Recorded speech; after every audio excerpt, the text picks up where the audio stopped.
Dirty Work. To my listeners, I challenge you guys to go watch the movie Dirty Work. Dirty Work is pound for pound, one of the funniest movies you will ever fucking see. When I tell you, Norm, listen, when I tell you the humor in Dirty Work was so amazing to me. This world of comedy, this like the not over the top, the conversation side of comedy, where it's about the words, it's about what we're saying. Dirty Work perfected that. Work. You're wonderful, man. Perfected that. You want to be in the sequel? We're making it. Oh my God! I do a cameo all day. Okay. I do a fucking cameo all day, man. I'm gonna give you the funniest scene for you. One of the funniest moments in Dirty Work. So in Dirty Work, there's a scene where they're about to have like the fight. It's like the bar fight. Right. And he's at the jukebox. He's like, oh, we got to put on some bar fighting music. That's the beautiful Chris Farley. And he puts on If You Like Pina Coladas. and then they start the fight. It's just not the right choice of music for a fight. Clearly the comedy choice there. But when I tell you, there's so many moments like that. There's so many moments that in that movie. That's the greatness of Norm Macdonald. It's like, I guess you'd look at it like the old Jack Benny movies. There's something where someone just stands there and shit goes on all around him. And he goes, hey, what's wrong with that dude?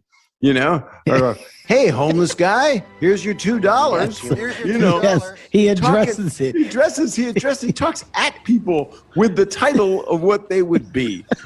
Okay, good evening, ladies of the evening. You know, yes, he's fucking brilliant, man. How did Dirty Works come about? Dirty Work was a script that Norm wrote with Frank Sebastiano, who wrote the original draft, and Fred Wolf. Mm-hmm. He was a co-writer. My buddy Frank and Fred. Frank Sebastiano and Fred Wolf. Mm-hmm. Oh, good. Yeah. I always say to Fred Wolf, he lives in Hollywood, and I say to him, you must be pretty comfortable out there in Hollywood, Fred Wolf, because there's a lot of wolves out there. You know, a Hollywood wolf? Yeah, oh sure, yeah. Skirt chaser. A skirt chaser, that's right. And you know what? I'm the first comedian Norm ever saw in Ottawa, Canada when he was 17 and I was 22. Wow. Bob was the first comedian that I ever saw perform when I was a boy, live, and I loved him. I still don't know how he's younger than me, but that's the story. He's sticking to it. He's sticking to it. He's not letting it go. No, I think he is younger. And so, I don't know, we had a closeness. We just had a thing. And he thought I was the right guy to direct it. You know who directed the movie? Of course you know. You were in the film. Bob, TV blooper, Bob Saget. Bob TV blooper Saget. Yeah, he directed it. Yeah. Can he direct? No, not at all.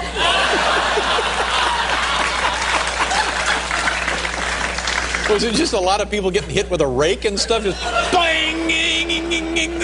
People falling down at weddings and that kind of thing? It was very comfortable with him as a director, though, because, like, he would give me, like, acting notes. He'd go, I think you should do it this way. And then I'd go, I've seen you on that Full House. What are you talking about?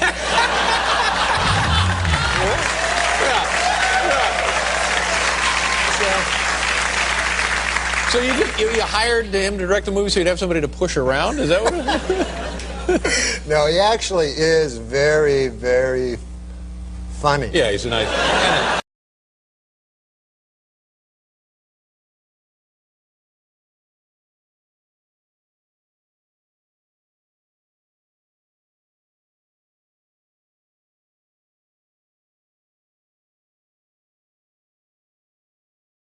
The weekend it opened was the last 2 days that Michael Jordan played for the Bulls. Oh my God. That was like, okay, that's our audience, the 16-year-old kids that watch Norm on Saturday Night Live. But since then, I mean, the praise you just gave it is beautiful, man. And I'm gonna hate for the cameo. I'll come to your house to film it. Listen, I'm dead ass. I mean it when I say truly one of my favorite movies of all time, man. New songs on the radio sounding fake. Prince and Genesis for better anyway. Yeah.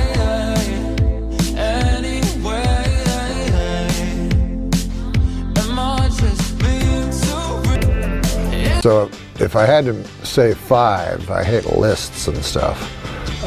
I'll say 3 and then leave 2 spots open. But I would say Brian Regan, he's my favorite comedian alive. Kevin Hart, I would say Colin Quinn. And then I'd leave 2 spots open. Norm Macdonald is that's a great one right there. Yeah, Norm was quite a guy. He was so unique. He was so peculiar too. Norm was very needy in a way, and I'm not speaking out of. I mean, everybody knew that he was needy. He always needed a handler. Yes, because he just, I don't know if he didn't know how to do things or he just didn't feel like doing it. Like go on tour with him, he couldn't find his passport, he couldn't find his shoes, he couldn't find this and that. Are you serious? I call up Norm. I said, Norm, you want to go to Palm Springs with me? It's a 3-day Jim McClain course. Yeah. So I pick him up. He rides out there with his feet out the window all the way, listening to Johnny Cash. Remember that? Yeah. And we get out there, and the next morning I call him to wake him up to go. He's sound asleep. I got to call him like 3 times and knock on his door. And then he gets up and he goes, I can't find my shoes. He's like being a little kid. Sounds like every day getting him to this podcast. He didn't drive. He didn't have no driver's license. You had to like point him in the right direction where to go. And this was without doing drugs or anything. And he loved to gamble. And again, I'm not speaking out of school on that one either. He loved to gamble. And I learned not to loan Norm money because he wouldn't pay it back. And we were in Vegas once, and he asked to borrow $500. So I gave him the $500 thinking he'd pay it back. And he went off to gamble. He came back the next morning. I saw him for breakfast. I said, Norm, you got the $500? How'd you do last night? He goes, oh, you'll get it. You'll get it. The next day, Norm, don't forget the $500. You'll get it. And then the third day, I go, Norm, you got the $500? You keep putting me off. But, I mean, this disrespectful not paying me back. He goes, what are you complaining about? You only lost $500. I lost $5,000. Good Lord. I remember him when he hosted the ESPYs. That's where I met him. Yeah. When he hosted the ESPYs, and that was off the charts. I mean, his famous joke about the Heisman Trophy. What was it? The joke was about the Heisman Trophy that Charles Woodson. Charles Woodson, right? He's like, Charles Woodson is here. And there's Charles Woodson. How about that? What a season he had.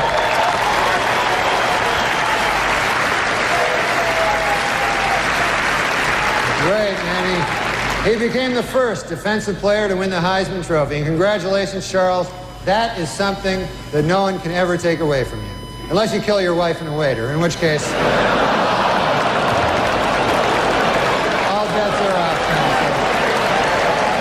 That must have been a great night. Yeah.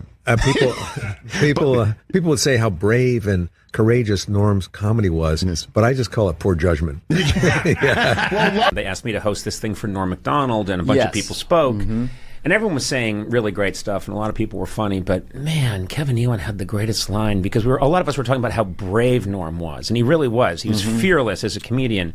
Yeah. And then Kevin Nealon gets up and he says, he's saying very funny things, and he just says, a lot of people up here are talking about how Norm Macdonald was brave in his comedy. I think of it more as a lack of judgment. Robert said they got banned from a Biloxi casino once. Oh, because and of Norm? I thought because Norm was counting cards or something. He said no, because he totally torched the room of all the whales. Like, he made fun of them in a way that was like he didn't read the room.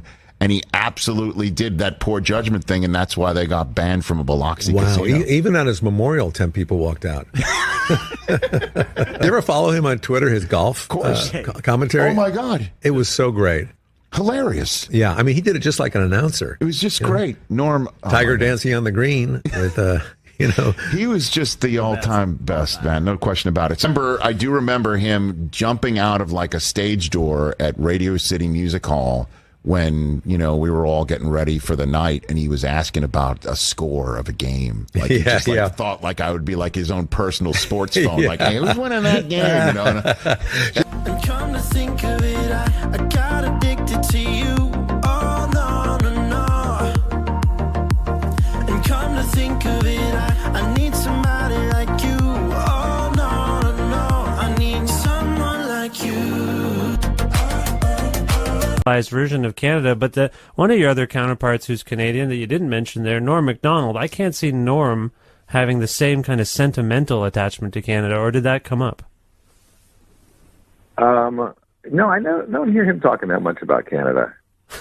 I don't know if he remembers that he's from Canada. He does occasionally. He seems very proud. You know, he and I correspond sometimes, and I think it's mostly, well, I'm a fan of his and he knows it, but I think it's because I'm Canadian as well. I think he's got pride for it, but I mean, he's an enigma to so many of us. You've been on his show. I haven't gone through the entire archive. Have you gone hiking with Norm yet? Well, funny you should ask. You're right. Norm is an enigma, and he is a friend, and I do like him. And we've toured together before. But, yeah, we were out in the Grand Cayman Islands about 2 months ago doing the Kaboo Festival out there. And I said, Norm, why don't we do a hike? Because I've been trying to get him, and he's been saying, yeah, he'd do one. And so he says, yeah, let's do one. I said, we'll do it on the beach. So we were all set to do it, and I go... I do the intro on the beach, you know, before he gets there, and the outro and all that stuff. And then I go take him out to lunch, and then we finish lunch. He goes, oh, I got to get my hat. And he goes back to his room, and I'm waiting for him at the elevator, and he texts me saying, I'm watching the golf tournament right now, Tigers playing. And I said, okay. And then 10 minutes later, he texted me. He goes, I can't go. I got diarrhea from that sandwich you bought me. You know, so I never got to hike with him. Oh, man. I have a similar sort of story. I mentioned we exchanged messages, and I asked him to be on the show. I've asked him a few times, and he always says, certainly. You know, he'll direct message me back, certainly. And I'll say, okay, when? Give me a day and time, and then nothing. And then he'll write me something about something else. He doesn't, this is a thing with Norm, right? He can't commit to meeting with people, it seems. Yeah, maybe that's it. I don't really know, but I mean, he's a funny guy, of course. He's very entertaining, and, you know, he is kind of quirky, and he's an enigma, and that's part of the thing that makes him so, I guess, endearing and interesting and, you know, entertaining. This roast was happening not even 3 weeks after September 11th, so there was a big discussion about what was right in terms of taste. There hadn't been any comedy in New York. It was very fresh. It was about a week after September 11th. This was September 11th, 1968, so I don't know what the big deal was. But no, I went up and I said, well, I can't stay late tonight. I have to catch a flight to LA. I couldn't get a direct flight. We have to make a stop at the Empire State Building. Oh, you're back. I have to catch a flight to California. I can't get a direct flight. They said they have to stop at the Empire State Building first. Here comes Gilbert, and he just went for broke. It was, it was unbelievable. Gilbert Gottfried took the mic, took the room over. He said he was trying to get a direct flight to Los Angeles. He was nervous because his plane had a connection on the way home at the Empire State Building. That was when the crowd turned. They started booing him. There was a guy in the audience shouting, too soon, too soon. The crowd was murmuring. Somebody yelled too soon, and Gilbert, in his awkward way, sort of vamped for a second, holding onto the podium, hoping it was a time machine that he could just go back 2 minutes. One guy yelled out too soon, which I thought meant I didn't take a long enough pause between the setup and the punchline. You know, I'm old enough to remember back to simpler, more innocent times when the worst thing you'd hear about the news was hijacked jetliners flying into buildings. Oh, now, Gilbert, you're going to get into trouble again. I wanted to talk about the crocodile hunter. Did you? Because I think... you're going to make him sad. Because I think, you know, it was tragic at the time, but I think...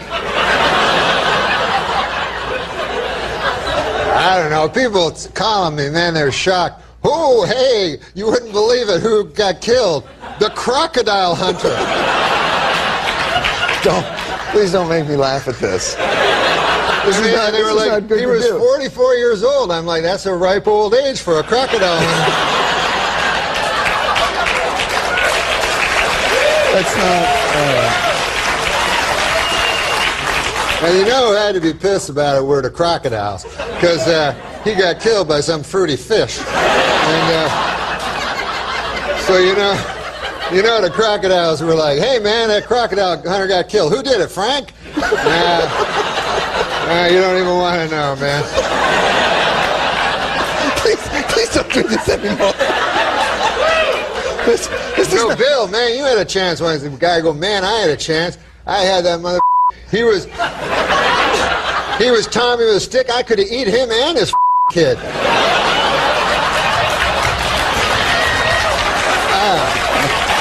I don't feel good about this. You remember I ever tell you that story, Bill? Yeah, only 1,000 times. Yeah, I'm not bringing up the fucking tsunamis. No, but how much money did you lose on that? A lot more than we lost with the man grave. The Aflac duck. Yes. Did you lose a lot of money? No. In future, no. It was $5 a commercial. That's more than we got for the man grave. I bet that was a lot of fucking money. Because it was set, right? You didn't have... I want to return this duck. Why? It's very annoying. It just says the same thing over and over again. Go ahead, say it. Say it. Just once, say it. What? Would you go in and just do a whole year's in one? No, they'd have me come in each time to do new ones. Oh, they would. And then they wound up firing me, getting a new guy to imitate my voice for less money, thus bringing closure to a horrible tragedy. So there was a tsunami in Japan. You might have heard about it. Now, at the time, do you realize that Aflac does 75% of their business in Japan? I found that out soon enough. Oh, yeah. You think they could have told you that? I done found that out. So the Twitter account, @RealGilbert, oh, believe me, he makes it clear, too. Oh, it's real. Not even Joe Schmo. I'm going to have fun on this. It's me, Real Gilbert. He writes, okay. Japan is really advanced. They don't go to the beach comes to them.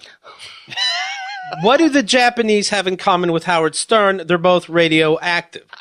What does every Japanese person have in their apartment? Floodlights.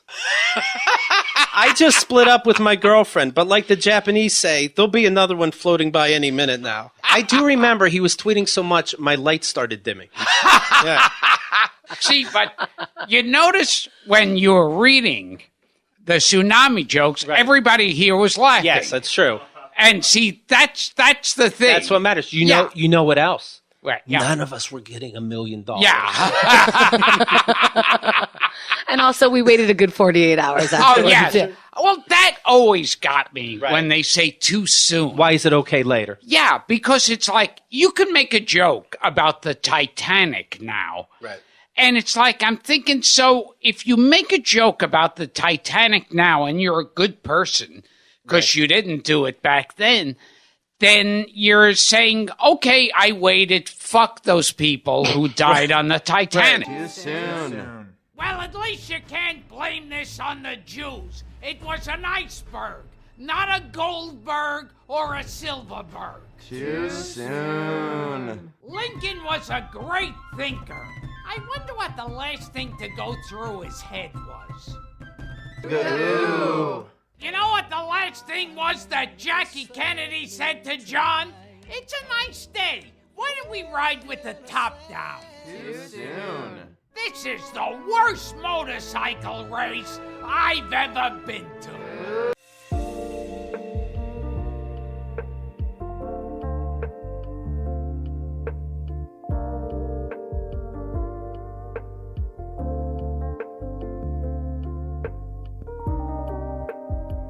Do you have a rule? Live rule? Some people say it's like, tragedy plus time. Like, what's your time limit? When do you want to... No, I like to do it right away. So in your mind, Kelly, is there anything off limits in comedy? No. There's nothing. No. If you were to drop dead right now, You'd make a joke. I'd turn to the camera, I'd have an hour on it. Here, Adam, do a joke. All right. A good name for a dog is Syndrome. That then when he tries to attack someone, you can yell "Down, Syndrome." Don't laugh. It's not. I apologize. I mean, it's yeah. That's like it was a little insensitive, I guess. Some of the 200 Nigerian schoolgirls kidnapped by extremists in Nigeria have been forced to marry their kidnappers. And worse than that, they've been forced to laugh at their husbands' stories even after hearing them for the umpteenth time. You know something. Yeah, I know. It's but very we don't have hard to make a joke about those girls who are kidnapped. When I hear about those things, that is one of the worst. You know, And yet you got a big laugh out of yours. Yeah, I'm sorry. I got it. Now, as an old-timey broadcaster, do you have other old-timey broadcaster friends? Well, they did.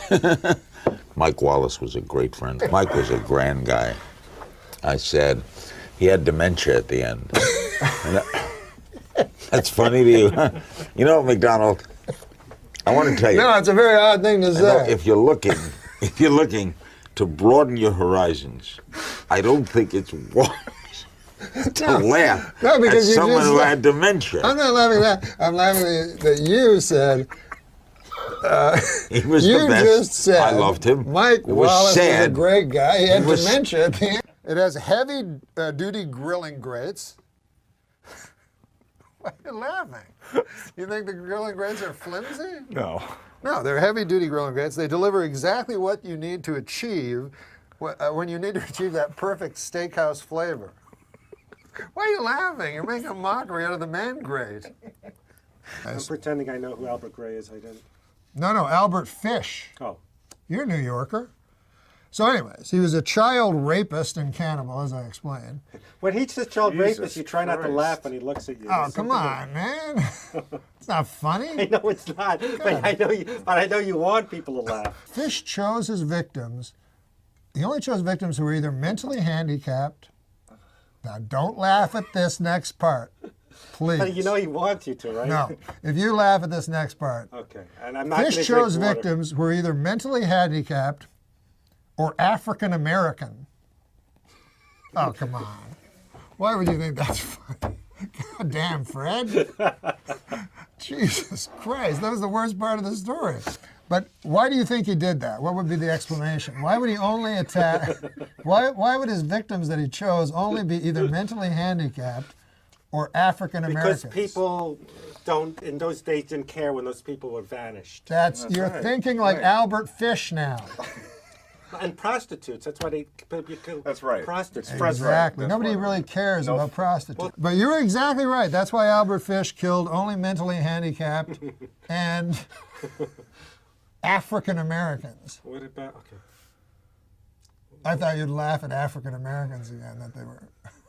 No, because I know him. I know he'll do something. That's outrageous. How Well, it's dare kind of you. outrageous for you. Hey, for the 9th consecutive year, Nick, JetBlue Airlines ranked first for satisfaction among all North American airlines. But you know what ranked least in satisfaction? 9/11 Airlines. What a terrible name for an airline. It reminds me of that tragedy. Oh, 9/11. You know? Oh, don't laugh at 9/11 again. 9/11.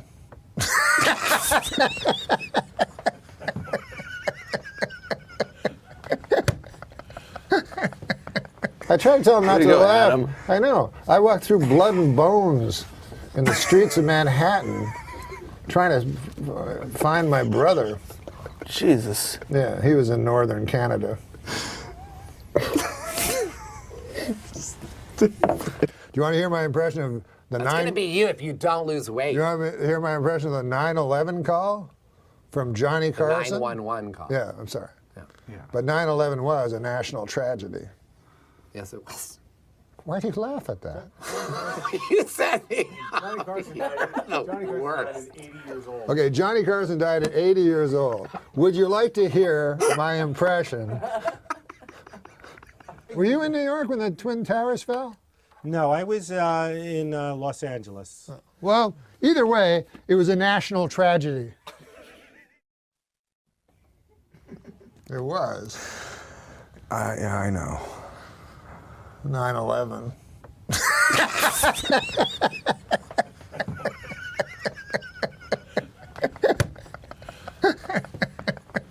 We're going to go to hell.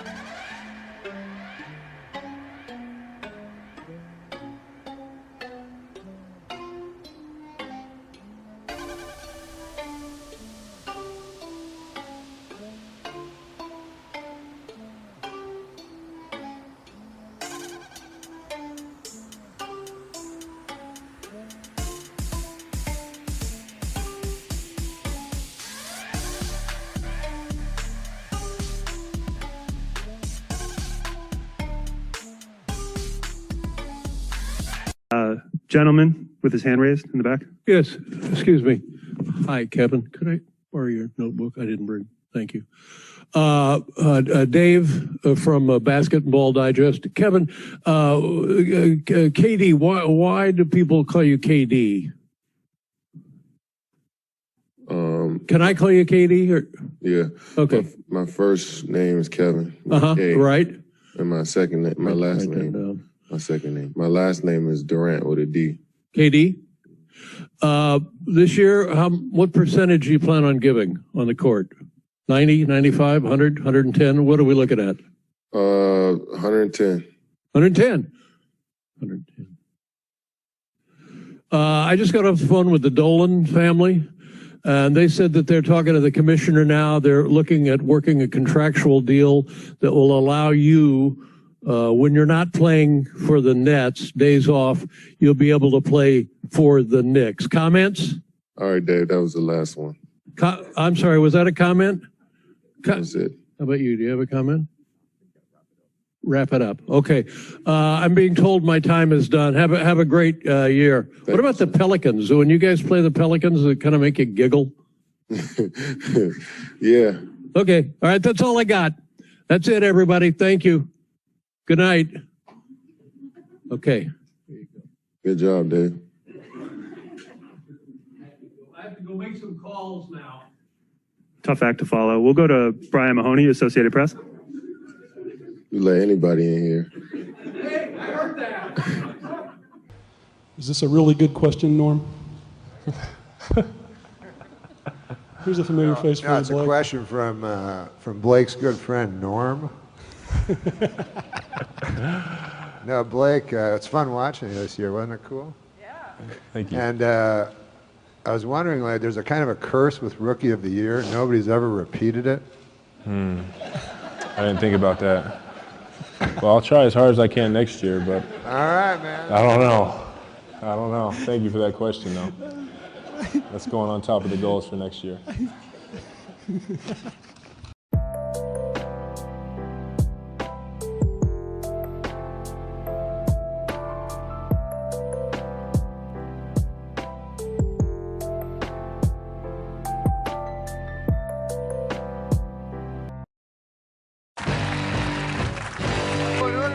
The world of sports, I decided to see what it would be like to be a professional athlete. So I hired the best makeup artist in town to help me go undercover as an NBA player. Take a look.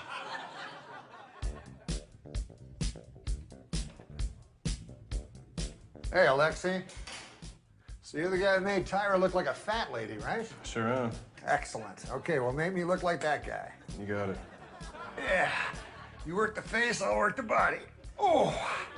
Oh. That's not Blake Griffin-y enough. Come on, man.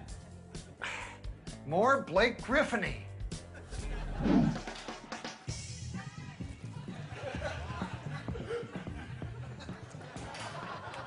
Now I'm going to find out what it's like to be Blake Griffin.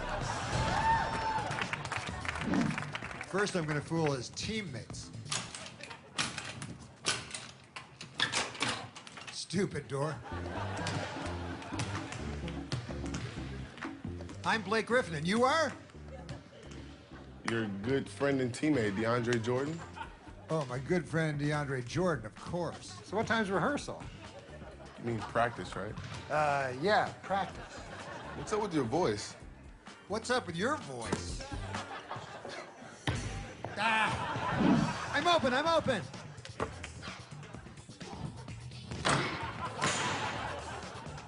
Ow! Ah! Not so hard, man. All right. Hit me. Sky hook.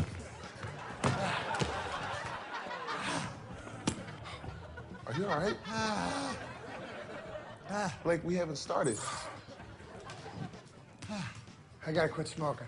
Smoking?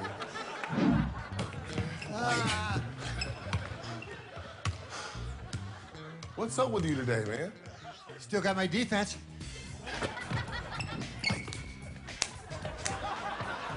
Blake, that's a foul. You can't slap me. Says who?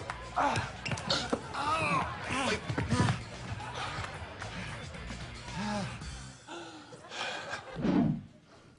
got an idea. This always works.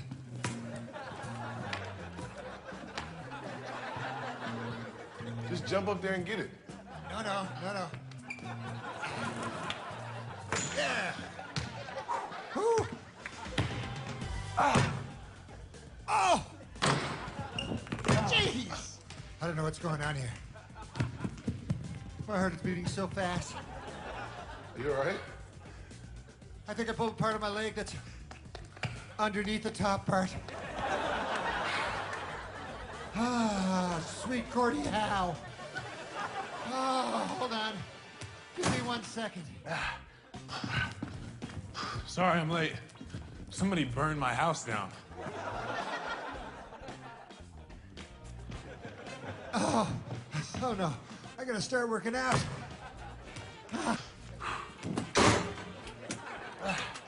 Stupid door. Yo, let me suck your dick so I can get leukemia. They're doing a shot of Dara right now. Leukemia. How did Alan Thicke get into the leukemia bit? That's Michael Douglas. Because that's if you suck cock. But you get leukemia. Yeah, that was Michael Douglas. Wait, what? Life's too short to exercise. I'm just going to be honest. There's so many better things to do than exercise. We have finite time on this earth. The exercise is such a conspiracy. They go, let's say you spend an hour on a treadmill every day.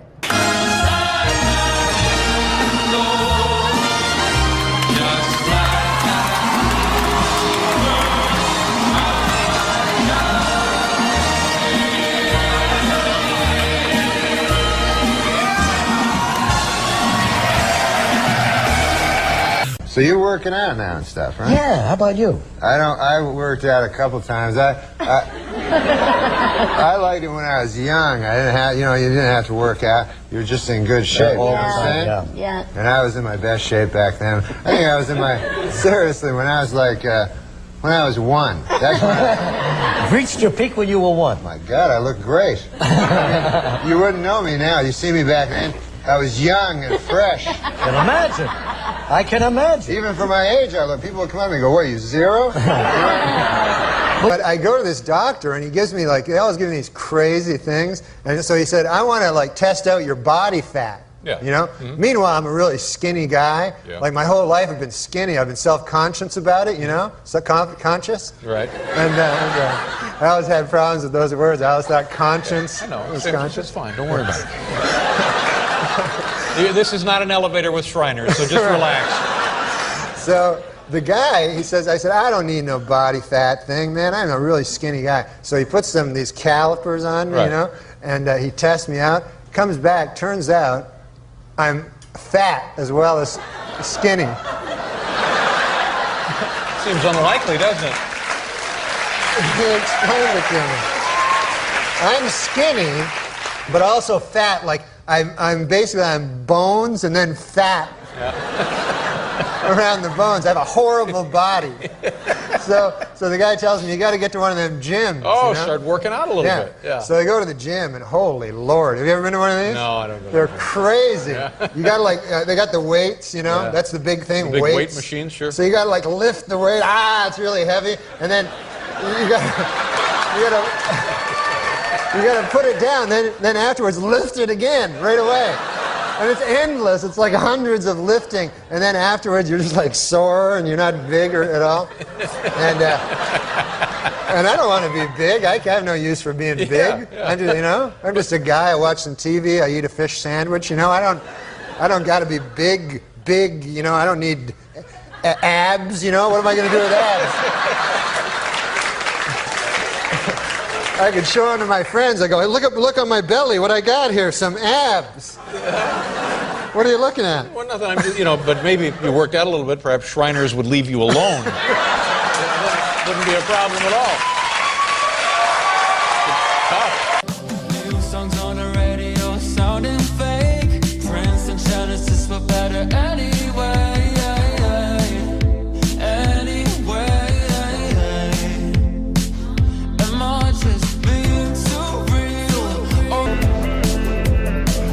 I don't workout. I'm a weak man. You know that, Dennis. Well, listen, you and I were on the Mount Olympus of weakness. And not just physically. Oh, no, in every way. In every single way. So I told the guy that, and he said he couldn't do anything except for the physical part. But I don't know if he was the best trainer or anything. He was smoking a butt the whole time. No, that's not good. That's just a joke. He was a big guy. And but I told him, I said, look, I don't want be big like you. You know, I don't want veins.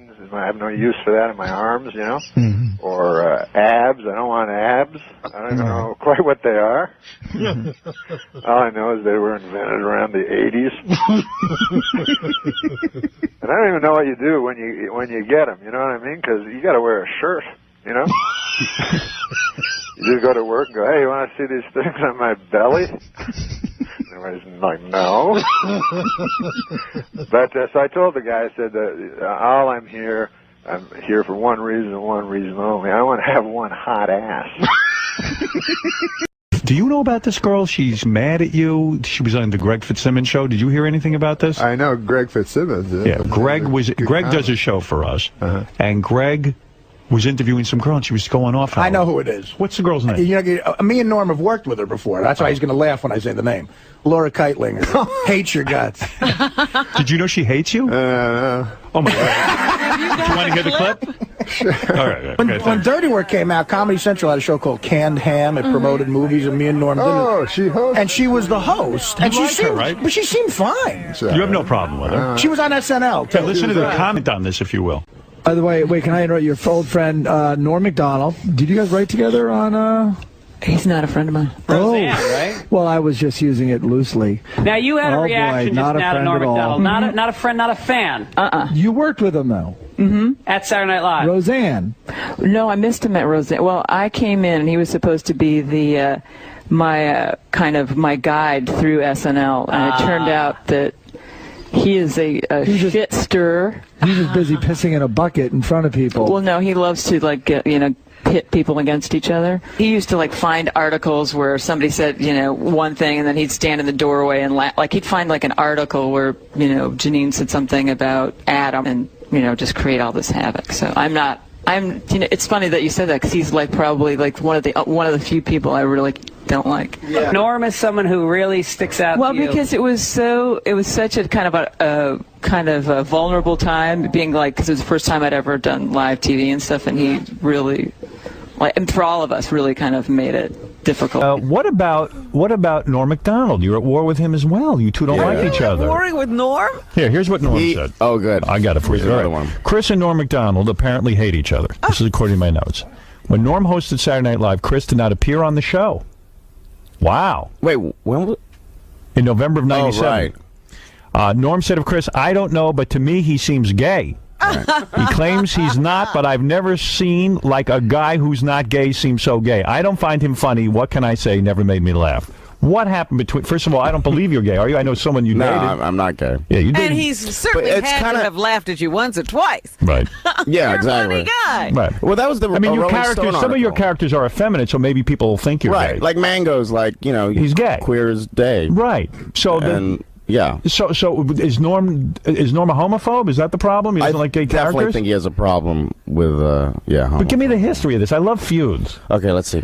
I don't know you exactly. You didn't appear on the show for a reason. You just No. I don't. I just think I didn't get my sketches in. It wasn't like I'm not appearing in the show. And when you're on Saturday Night Live, I've heard this before. When you say you didn't get your sketches in, you have to write your own material. If you don't get it in, if it doesn't pass muster, then you're not on the show. Right. Wow, a lot of pressure. Yeah, every week. So do you have to hire separate guys to help you write material? No. I mean, they're there. There's there's people you write with normally. So right, okay. Because I heard some people don't help other people. You know. No, some people don't. Right. But I'm not. Because I'm not exactly the easiest guy to write for, though. I'm not like. I'm not an everyman. I can't be the boyfriend all the time. I'm more of a freak. So why Norm Macdonald? I mean, Norm is an easygoing guy. I know Norm. Why the dislike? Something happened. Well, let's see. When I first got on the show, he was so nice. He and Spade, right, were just so nice. And then I don't know what happened. He just started Like Disliking Garth him. Brooks was, we did like a pitch meeting, and he started saying things in the pitch meeting like, you don't want to do, like Garth Brooks was a guest. Yeah. Was a guest. I was like, I'm sure you don't want to do another fag sketch. Like things like that, people would laugh. Oh, dear. I was like, why is he saying why of is this. it? And then it got kind of old, like, Jesus, Norm, you're like another... And it makes you inhibited in a writing meeting if someone's goofing on you every time you open up your mouth, right? Yeah. Yeah. I mean, I didn't care because I'm not gay. If I was like, some gay guy going, I don't want anyone to know that I'm this. Right. And so the gay jokes kept going and going and going. Yeah, the gay jokes kept going and going. And then you finally said, hey, I've had it with you, Norm. Well, Did you ever confront him? Yeah, a little bit. Yeah, but it's like a playful thing. He says it's like a Jack Benny, Fred Allen, kind of a feud thing. But you don't see it that way. No, I think he's I don't know. But he this is what happened. We were on a flight together. We didn't plan on being together on the same flight. We were flying from LA back to New York to do Saturday Night Live, and it was a red eye. And he's behind me, and we're, getting along, whatever. He's talking about crapping on women, or I don't know what he was talking about. Something like that. Yeah, And it was funny because he was so loud, right? So everyone else could hear it. I'm like, just crap on this girl. Yeah. And I'm like, laughing. Right. Because he's a funny guy. Yeah. And then I wake up, and, because it's a red eye, and one of my shoes is missing. And I was like, where's my shoe? And Norm's like, hey, you lost your shoe, huh? And then he leaves. And I'm like, so disoriented. And I'm the last guy in the flight looking for my shoe. And I just, walk off the plane with one shoe. And all the stewardess is like, you are funny. Oh, no. So he stole your shoe. He stole my shoe. And he's playing goofs on you. He's not respecting you. Right. And then I took his jacket on a really cold night. Yes. And his assistant called me at home going, I got to get Norm's jacket. Please get me Norm's jacket. And she was like freaking out. Right. I was like, no, this is between Norm and I. You can't play in this game. I've interviewed Chris before. He's a good guy. Chris. Thank you. Is it not true that Jim Brewer, your former cast member, had a problem with you as well? I think at one point he thought I stole an idea from him. Oh, really? Yes. So, man, there's so much infighting. You got to admit. But that's it, though. Really? That's not much for like 6 years.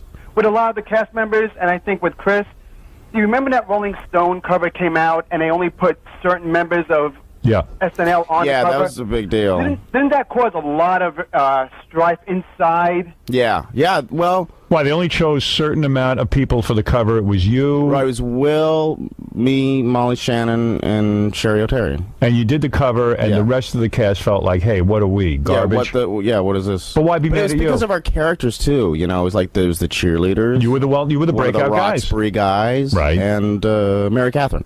But aren't they mad or jealous because you guys broke out and they didn't? And don't they think that you should stick up for them and insist that they be on the cover as well? But you don't have that kind of juice. No, what are we gonna? Yeah. Yeah. I mean, it's only makes sense that they would be on the cover, but what are we gonna do? I mean, Norm wanted to be. There's a big stink because he wanted to be on the cover by himself. Yeah. Really? No, I don't know if he wanted. No, he wanted to be in that picture. I don't know. He showed up later, and then he wanted to be. He wanted to stand in the middle of us. And you said no. Well, it was just like weird. Yeah, right. Why are you like who are you? Right here is like my variety show. What? Yeah. So yeah, I guess he thought he was the guy. All right, Chauncey, thanks. All right. Artie Lang, go ahead. Hey, Howard, what's up, man? Yeah, hey, Artie. Oh, shit. Yeah, no, I like Chris. I think he's funny, but what he said before about that Rolling Stone cover is wrong. All right, go. Artie's going to defend Norm, I guess. Norm represents. You might be wrong. All right, go ahead. No, it's just that Chris made it sound like Norm showed up begging to get on the cover of Rolling Stone. Oh no, he wasn't begging. He was just like assuming he was on the cover with us, and well, he was though. I know he was. But he wanted to stand in the middle as well. No. They were begging Norm to do it. And he thought it seemed weird. He didn't want to do it. Right. He thought it seemed weird to stand in the middle of all you guys. Oh, that's true. They definitely wanted Norm to be on the cover because at the time, I mean, he was the funniest guy on the show. Howard, you've said that a million times. I think Norm is hysterical. He is. I already said that. Yeah, and so does Chris. But, I think Chris, he made it sound like Norm's begging to get on the cover of Rolling Stone. No. You guys said no. Hey, Artie, do you know why Norm has such a problem with Chris? No. What is his problem? I don't know. I wasn't there when they met or all that stuff happened. He's never really... Well, you are Mrs. Norm Wait a Macdonald. minute, you weren't there during the shoot either, but you know all about that. No, as a matter of fact, I was, because me and Norm had already done the movie, and I had lunch with his assistant. We went over there. There you go. They said that this guy, Don Ohlmeyer, turns out to be the president. Yeah, now I know Don Ohlmeyer, and just between you and me, he's an idiot. Oh.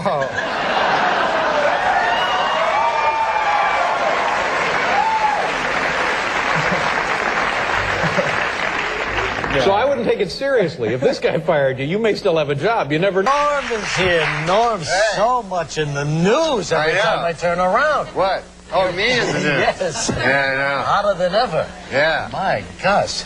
Looks like they did you a big favor over there at NBC. Yeah, they hate me. Oh, but look what happened to you. Became a movie star, just like that. Yeah, that's true. But hadn't you already started filming this movie long before that whole controversy began? Yeah. So what do you make of all this? What do I make of it? Yeah, what's the point? The point of they're what? trying to make, you know. Who? So you got to explain to the people. No, they read the papers. They know. Yeah, they know that NBC has banned promotion or commercials featuring your movie on their network. Yeah, because this character, Don Ohlmeyer, he's the president of NBC, you see? Yeah. And he hates me. Yeah. But you've only met him one time, I understand. I've only met him once. So this is not a personal reason that he hates you. Yes, he hates me personally. But you like him, don't you? I think he's a fair enough fella. I met him once. He seems like a stand-up guy. I don't hate anybody. That's you right. know Don Ohlmeyer? I've met him a couple of times, sure. He seems like a nice enough fella. Yes, absolutely. And I don't, put it this way. His best friend is O.J. Simpson, right? Now, if you can like O.J. Simpson, you can like me. You know what I mean? I wonder what it is about you. Feelings flowing up and down, picking up the pieces that you left behind, hitting a new type of flow, breathing in the smoke and clearing up my mind. The thoughts of you, I never knew what the hell you got me into. What do you mean? Barbara Walters never listens to me. Barbara, are you listening? Yeah.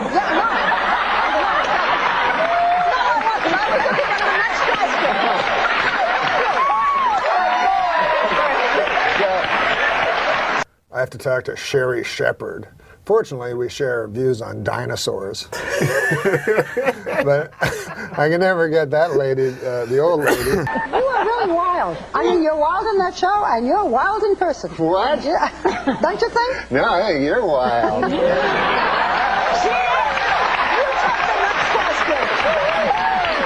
is it like on the set of that show with you? What is it like? Well, what do you mean? What do I mean? Well, because you're so average. She thinks you're wacky. Well, I'm just saying it's hard to memorize. We're not walking around the set going, hey, you know.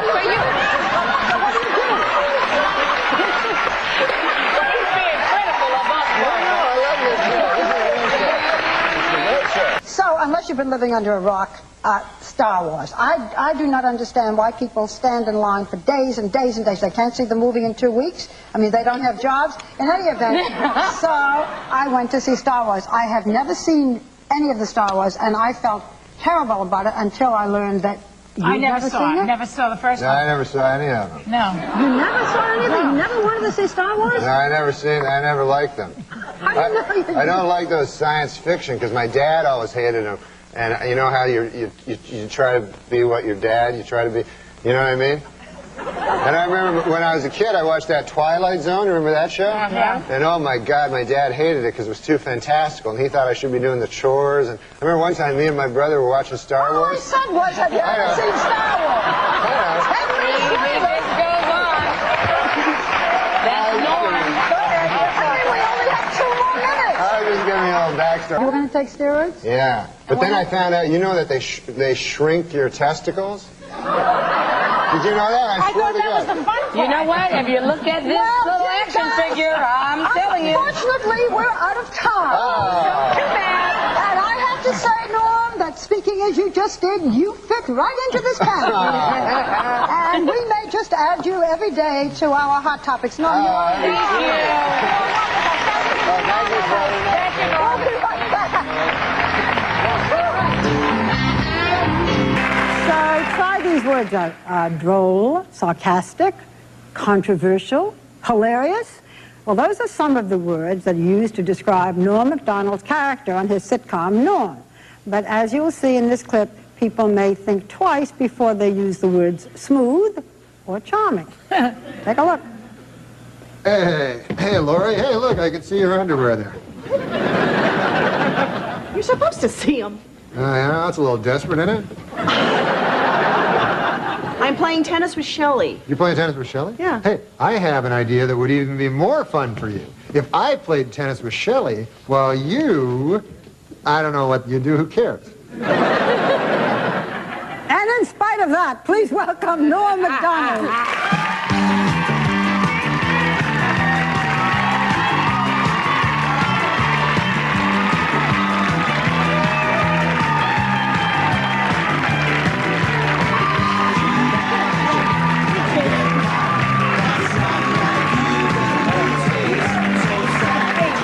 What's up, man? Okay, Norm, you're Canadian. Yes, I am. So what do you think of this whole presidential mess? Well, I hope that the Democrats don't steal the election from the winner, you know, but who knows? You like George Bush, don't you? I love George Bush, man. He's a good man, decent, you know, none of this. He's, you know, he's not a liar, a crook, murderer, or anything like that. So it'd be good to get the. See, I think we should get the homicide out of the White House and get like a fresh start, because we don't want any more murderers. I think we should just go on to the next question. Oh. Who are the murderers? Yeah. Oh, Clinton, he murdered a guy. Yeah, you know, we're not allowed to, you're not allowed to put out no accusations without. That's a little too far. That's the way it does work. Let's just go on to the next question. Yeah. This is not my week. What can I tell you? Oh, it's not mine either, and I'm being very nice, okay? Be a good boy. Now, Norm. Do you never hear that? No. Listen, Norm, we don't need I to don't talk want to get about into this, and I don't want to hear it, and this is not the place to make those accusations, and you're supposed to be funny. Let's get on to it. Exactly. Get with it. There you go. This is a live show. Now, for nothing, Norm, but you have been properly chastised by Barbara, so I'm now going to ask the next question. I thought it was a matter of record. Shut up. Shut up. Look, Okay. let me do this, okay? I'll tell you what's a matter of record. You will not be invited back if you don't shut up. All right, now. Let's talk football. All right, manslaughter. Let's talk football. You want me to call Don O'Meyer right now and ask him if you could have your job back? Sure. Okay. Gary, let's take a break. Give me the phone number for Don O'Meyer. Where is he? Do you have a number on him? Lojo probably has a number. Lojo. Who's Lojo? Lojo. Is that the guy you're with? No, she's my assistant. Lojo. Yeah. Let me see her. Is she here? Yeah. Let me take a look at your assistant, man. What's that about? She's just my Is she assistant. hot? No, she's not hot. Really? She's not, I don't want to say that. You just did. He just did. He goes, I don't want to say that. No. Is she like a sexy assistant? No. I don't What? want to. You know, she's a very nice girl. Lojo. So I don't want to say she's not hot. You know what Lojo rhymes with? But, oh, bloke. Yeah, well, shh. Sorry. It actually doesn't rhyme with that, No, does it it? doesn't. No. Lojo. Yeah. I brought my friends Lojo and Frank Sebastiano and Artie Lang, my buddy that I did this movie with. So a shout out to Jim Downey, and I'm thinking about him because Norm so loved him and admired him, and a shout out to a very special person, Lori Jo Hoekstra, who was Norm's, right hand partner in crime, and she. I did have a chance to speak to her since this all happened, and she's just such a lovely person, and I'm thinking of her because she just did so much for Norm over the years, and Norm was so lucky to have her. So I just wanted to address those two people who I think deserve our love and thoughts right now. I was talking to Lori Jo. And I asked her if it's okay if I related this, and she said it was okay. But she said that not too long ago, someone asked Norm about the moth story that he told on our Tonight Show, and that she said the guy wanted to know what made you have the nerve to do that, and that he said that it was that goddamn Frank Smiley. He said I was only supposed to do one segment.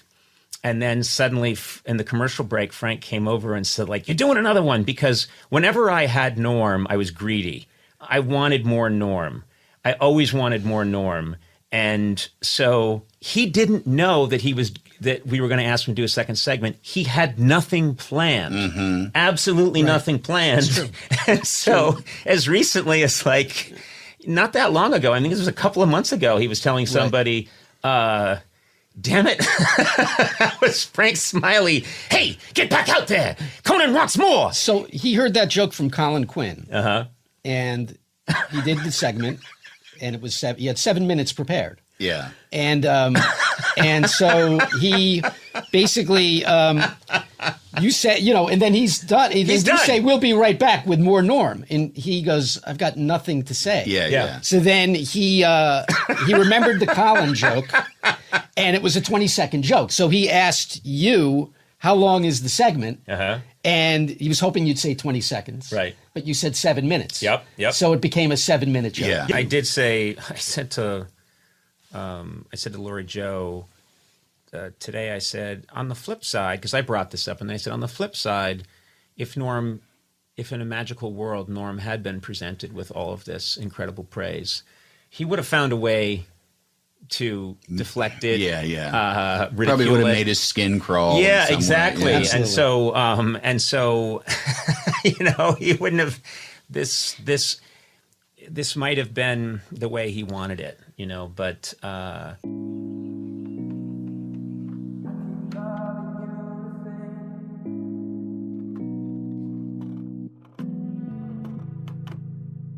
It's been a while, and I still like the way you look at me.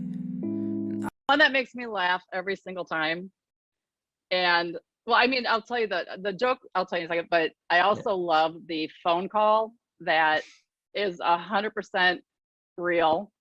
I almost left in the editing because as soon as we finished it, I was in the room with him. He did it completely alone, but I was in the room in there.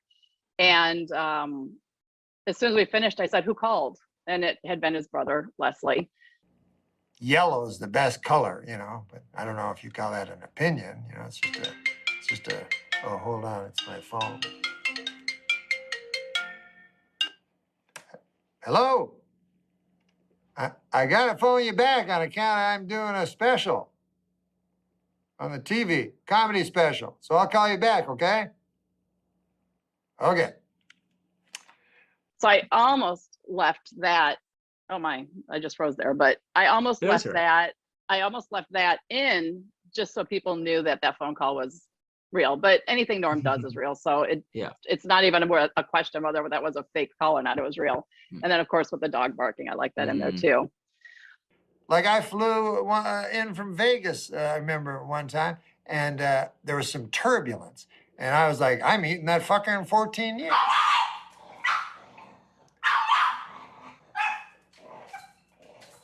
But Hail the Sluts makes me laugh every time, for she's a jolly good slut. So anyway, that's my joke that makes me laugh every time. And you know what I was way ahead on? Slut shaming. I was always against that. I remember telling the fellas in high school, I go, guys, I think we're making a big mistake by shaming the sluts. You see, here's what is my concern. I feel if we shame them too much, they might stop becoming sluts, and further ladies might not want to be sluts either. I have a different idea. Other than shaming the sluts, it's a bold idea. I say we take the sluts and we put them on our shoulders and we go, oh, hail the slut. Oh, for she's a jolly good slut, that kind of thing, So I was way ahead of it, man, way ahead of it. I just wanna live my life. I wanna kiss you. I wanna kiss you. You told me that we should go our separate ways, but now you're back. My life without. His mom, he mentions in it that he had a place for her nearby. He did. She's in Canada, so she would spend winters in Los Angeles, and he got her a place nearby him. And so he really did have I know, of course, it's a joke. There's a punchline there, but the reflection on his mom is real. Yeah.